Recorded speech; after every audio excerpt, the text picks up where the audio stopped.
Welcome to What's Next with Mattel Creations, where we talk with thought leaders to discover what's next in art, toys, and entertainment. I'm thrilled to introduce with us today our first guest, Chris Down. Chris is the Executive Vice President and Chief Design Officer, basically my boss's boss's boss's boss. On the design side, he's responsible for product design, research, and all of kind of the innovation that comes through Mattel Creations on all of our brands, our key portfolio of brands, Barbie, Hot Wheels, Masters of the Universe, American Girl, Fisher-Price, and many, many more.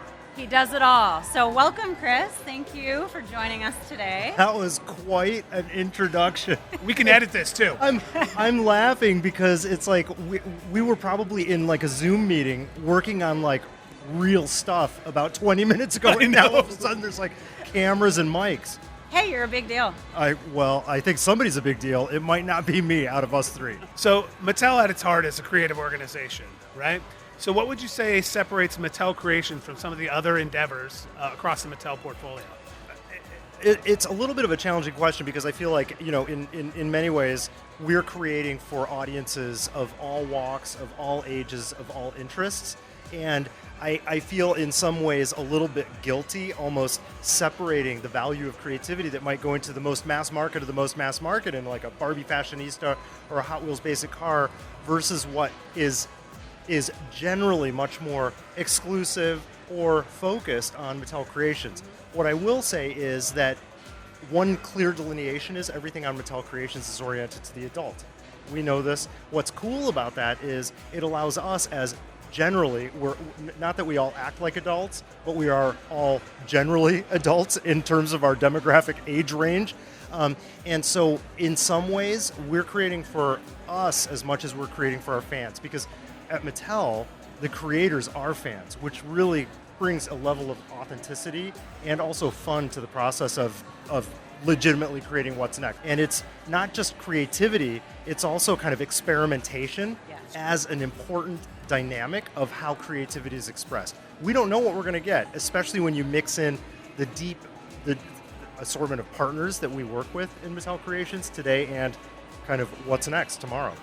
Well, it must be just an incredible partner to work with from our external partners because we have such a deep portfolio of brands. It's like when we meet someone, we're like, what was your favorite toy? Invariably, it's a Mattel toy in some way, but it could go Hot Wheels, it could go Barbie, it could go in any direction. I think that's what, to me, is one of the most exciting things about working in this. It is. I mean, to that point, it's a very interesting toy box, to use the analogy, that we have at Mattel, and it is something that creates the opportunity for Mattel Creations. I'd say one is because we deal with literally dozens of properties and brands that people know over time, and hundreds that we could dust off and revitalize, which is part of our programming strategy for the future as well.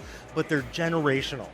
And that's what makes Mattel so uniquely positioned and Mattel Creations so uniquely staged to create what's next that's going to stoke the excitement and interest of fans of all generations.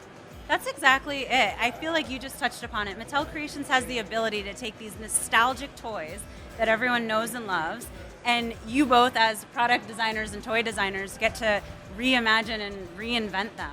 So it's a whole new level of nostalgia for the adult. Well, totally. It's nostalgia, and what's really cool is I think part of the thing that has made Mattel Creations really resonate with consumers is that you can't predict exactly what's going to be coming. We do have things that are a bit more conventional and are kind of satisfying the appetite that our fans and collectors have.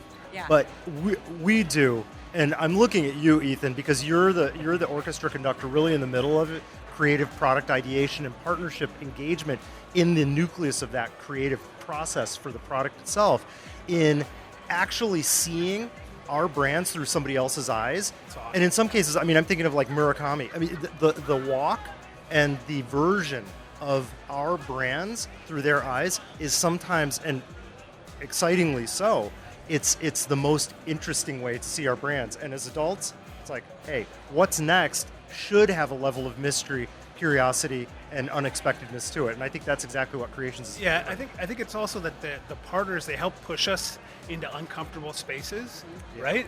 Yeah. And sometimes those spaces are a little too far, but often it pushes us in new directions that results in something that's completely unique that we may not have gotten to ourselves simply because we're looking at it through someone else's lens. One of my favorite parts as well is the ability for us to tap into all of the talent across the organization. Yeah. You give me a lot of credit for doing some of this stuff, but it's really because I can work with the best Barbie designers, and I can work with the best Hot Wheels designers, and we can work with the most talented people across the organization, as opposed to, assigning a design partner to a partner before we even know what we're doing. It's really like a creative process that I find super fulfilling. It is. It's a very interesting creative intersection, and there's a lot of intersectionality. It's like a very complicated spaghetti junction. And what I also love, just kind of for the listeners, talking a little bit about like the behind the scenes, the BTS is so interesting, and it could be about creative positioning and brand creative and visual expression. Jess, you're driving a lot of that for the brand as well as with the partners, and the kind of jamming and the shorthand of creatives talking to creatives on the brand side, on the creative and visual expression side, and on the product side. And you have people that have a huge depth of experience, and everybody gets into the same kind of playroom and craft room when we start talking about the actual, like, what are we going to create? The generative process, to me, is actually one of the most satisfying as a creator to watch. 100%. Well, and as a creator, and this is a question for Chris, but also a question for Ethan. You both have worked at Mattel a very long time. And what are you most excited about, or what was your favorite project? Specifically, Mattel Creations. Mattel Creations is about 4 years old within an almost 80-year-old company, having worked on Mattel 20 plus years. Mattel Creations, what would you say was your favorite so far?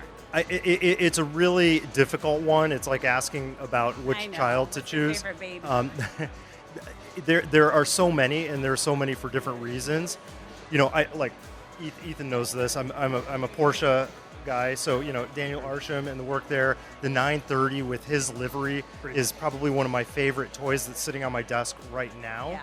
But there are other things that are really special to me because they either are aspects of childhood. You think of like 7980 and Shogun Warrior and the work that we did with Shogun, the 2-foot tall plastic figures. I think of even some of the things that are unexpected. So Magic 8 Ball Figure 8, which and I'm not just kind of like waxing it because you're here, Ethan, but one of the concepts that Ethan came up with is very interesting because it takes an iconic product, an iconic toy like the Magic 8 Ball, and it mashes it and marries it with other popular brands, many of them from our portfolio, and acts as not just a new play, and in this case a character, but also a canvas to see creative ways of interpreting other brands kind of through the lens of this Magic 8 Ball inspired figure. So the Figure 8, which is really cool. To answer your question, it's going to sound really, really cheesy, Okay. but it's always the same answer I give. It's my favorite project is always the one that I'm working on right now because I love the creative I know it sounds cheesy. I could go back and list a bunch of different projects as well. I love the Figure 8. I loved working on the Bad Robot with J.J. Abrams. Like designing the inside of it was amazing because it was like thinking about what the technology looked like and the aesthetics and how the robot thought. I loved that. I loved working with Daniel Arsham, but really it's always about what's the next thing for me. And I know that it's going to sound cheesy, but like we're working on stuff 12, 16, 18 months in advance. Yeah. So we're already thinking far ahead, and I'm just excited for some of those things to become real. Well, and that brings me to the next question. What makes you excited about the future of Mattel Creations? The what's next for the brand? Is there anything you're anticipating? Any areas you want to get into that we haven't dabbled in yet? So many. First of all, I mentioned a part of innovation, part of what the platform delivers, and the spirit behind Mattel Creations is not just about creativity or innovation. Yeah. It's about both of those, but it's also about experimentation. And I think that's what truly sets it apart because it's actually a permission slip for trying things that are unconventional and they don't work. And it started with a hobby-grade RC car with the Tesla Cybertruck, and now here we have beautiful Tanami downstairs. Just gorgeous, stunning, jaw-dropping mashups that are not just unexpected, But if I didn't know anything about any of the background, the artists, or the brands that are represented, I would still look at these things as objects of desire. There's some beautiful stuff happening. Yeah. The fact that Mattel Creations is also home to our virtual collector platform and the Hot Wheel NFT Garage, which that was born on Mattel Creations and continues to thrive on Mattel Creations. It's yet one more example that kind of represents the range of ways that we're thinking. And by the way, it's a range that is not limited by potential. The range, I assume and I expect, is going to continue to get broader, whether it's crowd-sourced ideas, crowd-funded ideas. I think the more we connect and listen to our fans, the more interesting the ideas will get. Yeah. And then it's up to us about how do we execute on those, how do we prioritize them, how do we put them out there, and how do we kind of literally create what's next. But it shouldn't just be the expected. I love that. Would you have predicted that products from Mattel Creations would sell out in minutes sometimes? Seconds sometimes. Seconds sometimes. Was that the goal? Could you even anticipate that would have happened? I mean, no. I mean, I think that's what you always hope for. So when you think like, what is the big audacious goal that we have? I think that selling out in seconds, having even a platform that we can do it in that's a direct connection from Mattel to the consumer, so we can talk to them, engage with them, and better understand even what signals are they giving us, so that in the next 12 to 18 months we're satisfying that with the partnerships and the creations. I mean, the platform itself is an exciting platform to experiment. I would have never expected the success, though in some ways I'm not entirely surprised, because when you look at what is being put out on the table or onto the platform, we are very much tapping into communities that we knew existed. Yep. They just didn't have someplace to go. Exactly. And now they do, Mattel Creations. Yeah. And that in itself is attracting communities from outside of the toy space, even outside of some of the artists and partnership spaces that we currently have. And I think it's starting to organically turn into its own thing, in addition to all of the things that we thought it could be in the beginning. Yeah, the individual fandoms are so strong.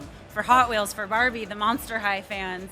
Monster High. Who would have thought? Skeletor. I should have brought up Skeletor. Skeletor's one of, whether it's the Grady twins or whether it's Elvira. I mean, Skeletor in Monster High, the Monster High fans are avids.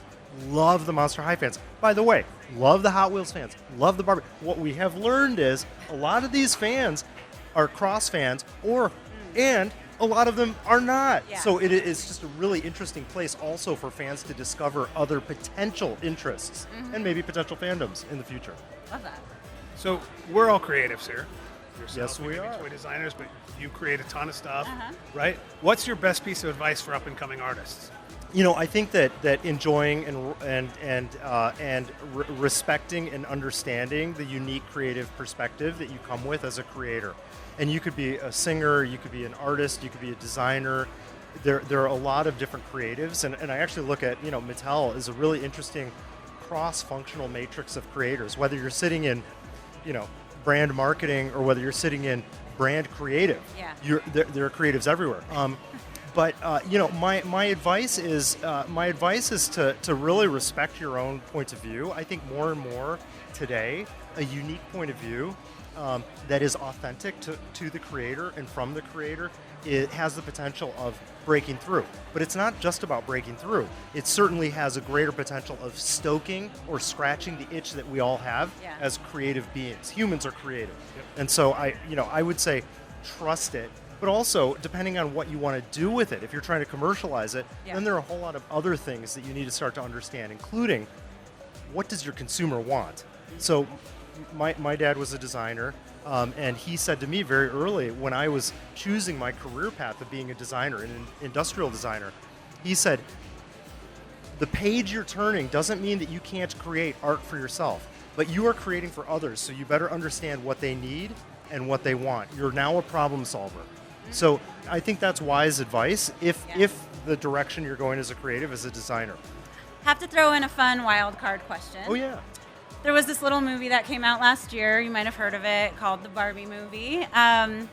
Obviously, it had so much success. We're not going to talk about that. What character do you relate to the most? Are you an Alan? Are you a weird Barbie? Are you the president? Oh my goodness! I mean, that is such a hard one. You know, what's so funny, and I think that the reason that the movie resonated with so many people. I mean, 1.4 billion at the box office. I can't wait for the next hit from our little movie studio, Mattel. As much as probably I don't have the wardrobe choice that Weird Barbie exhibited. The idea that Weird Barbie was kind of at her core a problem solver, I feel like maybe all of us creatives can relate to Weird Barbie. Because the problems come in and it's like, oh, first time I've seen that. Yeah, sure thing. Might not be my problem, might not be my fault, but it is my problem. We're all problem solvers in one way or another. I think that's the role of creative as it relates to design specifically. So I guess Weird Barbie. Yeah, I could tell. That checks out. This has been amazing. Is there anything else you want to add before we go? No, I mean, I love being here. It's nice to kind of, as much as I love being in the design studio at Mattel, which is kind of an estuary of creativity and sparks flying, it's nice to get outside and be downtown LA and see the fans and be energized by the fandom. And nice to hear from you guys also, and just talking about design and creative and creativity, and Because we never talk about design. we never. But you know what? It never gets old. And I'm so curious what we're going to pick up here that's going to stoke us and inspire us to create what's next. Because I guarantee what we think we're doing is only part of what we're going to do. That's exactly it. And I think we're all curious to see what we're going to create next. So in the spirit of our podcast, thank you very much. And we just hope everyone tunes in to Mattel Creations to find out what's next from us. All right. Thank you, guys. Thank you. Thanks.